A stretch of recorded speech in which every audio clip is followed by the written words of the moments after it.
Back to मेरा channel. आज का हमारा टॉपिक है जिम्नोस्पर्म। मैं आपको इस वीडियो में जिम्नोस्पर्म से रिलेटेड जितनी भी जानकारी है बहुत ही आसानी से और बहुत ही आसान भाषा में बताऊंगी, तो प्लीज वीडियो को पूरा वॉच करें क्योंकि मैं लॉन्ग वीडियोस तो बनाती नहीं हूँ, शॉर्ट वीडियो बनाती हूँ, तो प्लीज वीडियो को पूरा वॉच करें तभी आपको अच्छे से समझ में आएगा। तो आइए समझते हैं कि आखिर जिम्नोस्पर्म क्या होते हैं। उससे पहले आप मेरे चैनल पर हैं तो प्लीज चैनल को सब्सक्राइब करें। गाइस, हम जिम्नोस्पर्म पढ़ने जा रहे हैं, तो इसके बारे में पढ़ने से पहले हमें थोड़ा सा पता होना चाहिए कि जिम्नोस्पर्म क्या है, इसके बारे में थोड़ी नॉलेज होनी चाहिए।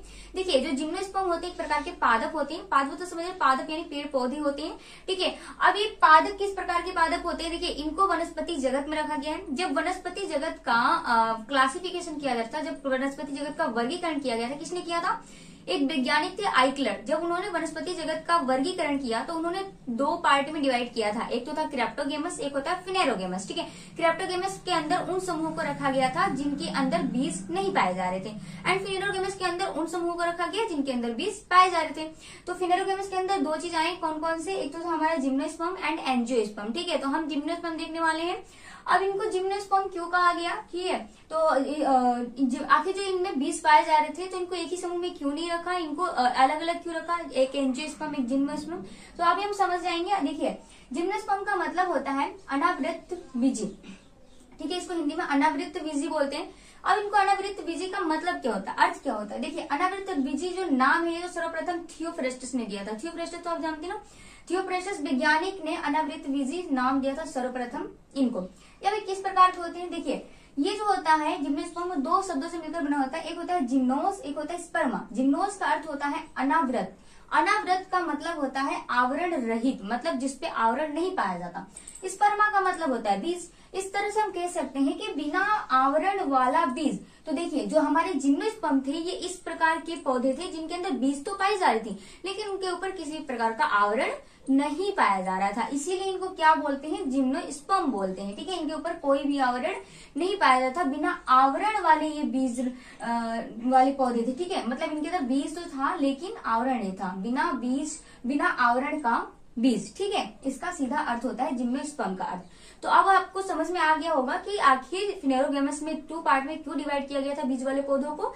एंजियोस्पर्म में उनको रखा गया था जिनके अंदर बीज के ऊपर क्या आवरण पाया जा रहा था, और इनके अंदर ऐसा जिम्नोस्पर्म के अंदर ऐसे पादप को रखा गया था जिनके अंदर बीज तो पाई जा रही थी लेकिन उनके ऊपर आवरण नहीं पाया जा रहा था। आई होप ये बात क्लियर होगी आपको।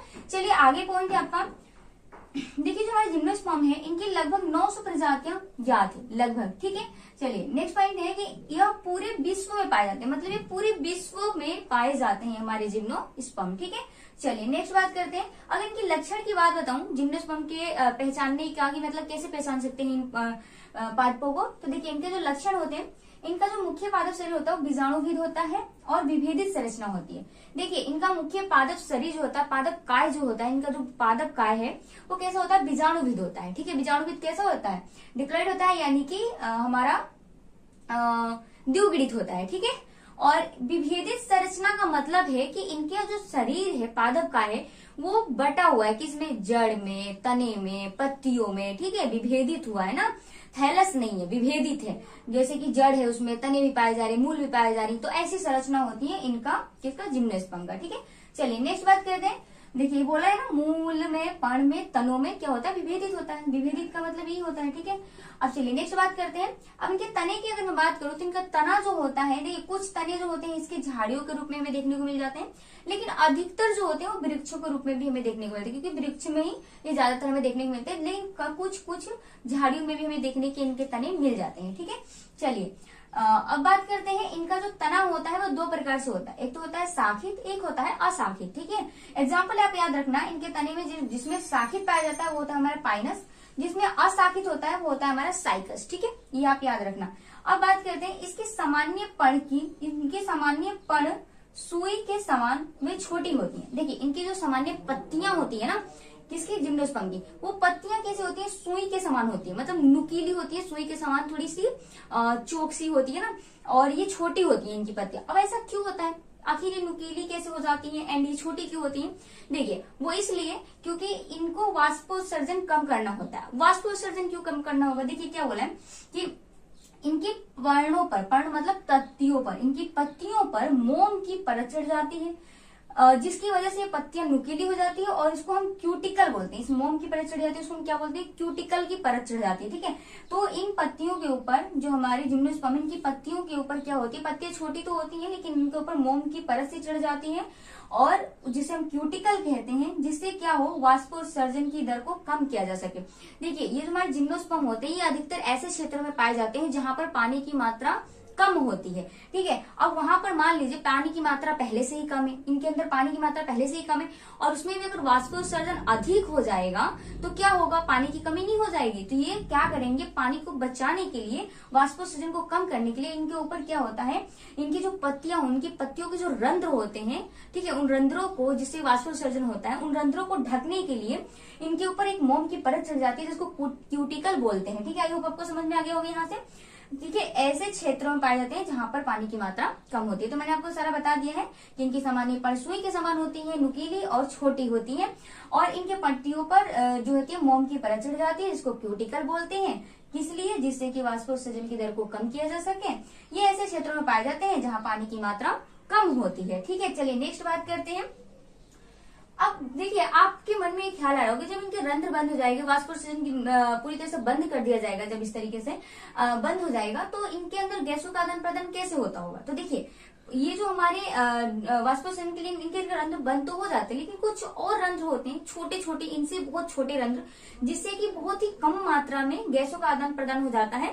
ठीक है, तो यह प्रकाश संश्लेषण भी हो जाता है। तो वो होते हैं हमारे छोटे रंध्र, इनमें गैसों का आदान प्रदान के लिए छोटे रंध्र जैसे गर्तिका रंध्र इसमें मौजूद होता है। ठीक है, जिससे कि गैसों का आदान प्रदान भी होता रहे। ठीक है, चलिए नेक्स्ट बात करते हैं।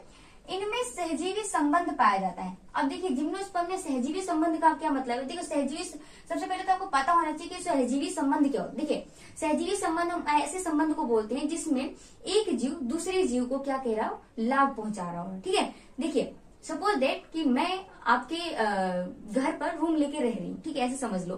तो मैं आपको पैसे दे रही हूँ, आपको लाभ हो रहा है, ठीक है, और मैं आपके घर में रह रही हूँ, मुझे आवास मिल रहा है तो मुझे लाभ हो रहा है। तो इस प्रकार से ऐसे संबंध जिसमें हम एक दूसरे को लाभ पहुंचा रहे हो, ऐसे संबंध को हम क्या बोलते हैं, सहजीवी संबंध बोलते हैं। क्लियर। अब एग्जाम्पल कैसे याद रखें, देखिए कवक मूल, कवक मूल मतलब क्या होता है कि जो कवक होते हैं वो पाइनस की जड़ों में जाकर मतलब जुड़ जाते हैं, एक दूसरे को लाभ पहुंचाते हैं, तो इसी को हम कवक मूल कहते हैं। एग्जाम्पल रखना, कवक मूल किसमें, पाइनस के साथ होता है। परवाल मूल भी होता है, परवाल मूल में एक ब्लू ग्रीन एल्गी जाकर क्या करता है, एक उच्च पादप में जैसे साइकस है उसके जड़ों में जाकर रहता है, एक दूसरे को लाभ पहुंचाते हैं। ऐसे संबंध को हम क्या बोलते हैं, परवाल मूल बोलते हैं। तो कवक मूल के लिए पाइनस याद रखना, परवाल मूल के लिए साइकस याद रखना, ये एग्जाम्पल होता है सहजीवी संबंध के। ठीक है, चलिए नेक्स्ट बात करते हैं।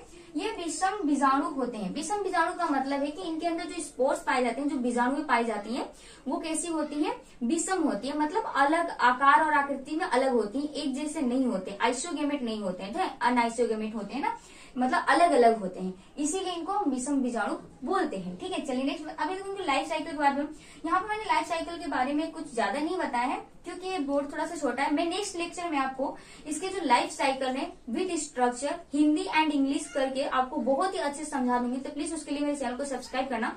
मैं आपको पूरी अच्छे से इसका जो डायग्राम है पूरी लाइफ साइकिल को बताऊंगी, डायग्राम भी बताऊंगी, हिंदी और इंग्लिश दोनों में ही आपको बता दूंगी। ठीक है, तो थोड़ा सा आप जान लेती है यहाँ पर लाइफ साइकिल के बारे में इनके।